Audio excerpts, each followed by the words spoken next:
interesting history lesson. The next time you are washing your hands and complain because the water temperature isn't just how you like it, think about how things used to be. Here are some facts about the 1500s. Most people got married in June because they took their yearly bath in May, and still smelled pretty good by June. However, they were starting to smell, so brides carried a bouquet of flowers to hide the body odor. Hence, the custom today of carrying a bouquet when getting married. Baths consisted of a big tub filled with hot water. The man of the house had the privilege of the nice, clean water. Then all the other sons and men, then the women, and finally the children. Last of all, the babies. By then the water was so dirty, you could actually lose someone in it. Hence the saying, don't throw the baby out with the bath water. Houses had thatched roof, thick straw piled high with no wood underneath. It was the only place for animals to get warm, so all the cats and other small animals, mice and bugs, lived in the roof. When it rained, it became slippery, and sometimes the animals would slip and fall off the roof. Hence the saying, it's raining cats and dogs. There was nothing to stop things from falling into the house. This posed a real problem in the bedroom, where bugs and other droppings could mess up your nice, clean bed. Hence, a bed with big posts and a sheet hung over the top afforded some protection. That's how canopy beds came into existence. The floor was dirt. Only the wealthy had something other than dirt. Hence the saying, dirt poor. The wealthy had slate floors that would get slippery in the winter when wet, so they spread thresh, or straw, on floor to help keep their footing. As the winter wore on, they added more thresh until, when you opened the door, it would all start slipping outside. A piece of wood was placed in the entranceway, hence the saying, a threshold. Getting quite an education, aren't you? In those days, they cooked in the kitchen with a big kettle that always hung over the fire. Every day they lit the fire and added things to the pot. They ate mostly vegetables and did not get much meat. They would eat the stew for dinner, leaving leftovers in the pot to get cold overnight, and then start over the next day. Sometimes stew had food in it that had been there for quite a while, hence the rhyme, peas porridge hot, peas porridge cold.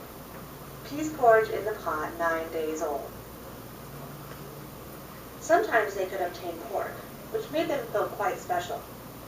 When visitors came over, they would hang up their bacon to show off. It was a sign of wealth that a man could bring home the bacon. They would cut off a little to share with guests, and would all sit around and chew the fat. Those with money had plates made of pewter. Food with high acid content caused some of the lead to leach onto the food, causing lead poisoning death. This happened most often with tomatoes, so for the next 400 years or so, tomatoes were considered poisonous. Bread was divided according to status. Workers got the burnt bottom of the loaf, the family got the middle, and guests got the top, or the upper crust. Lead cups were used to drink ale or whiskey. The combination would sometimes knock the imbibers out for a couple days. Someone walking along the road would take them for dead and prepare them for burial.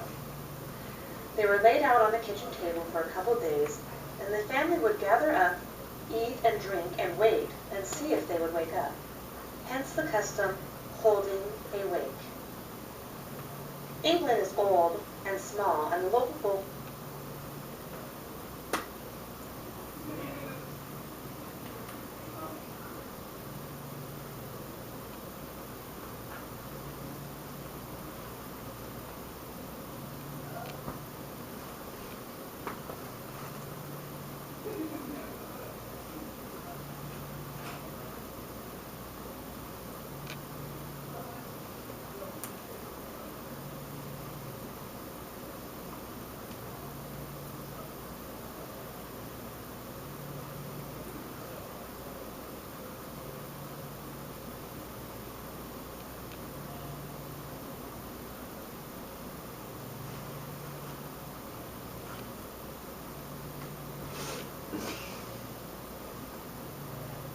interesting history lesson, divided according to status.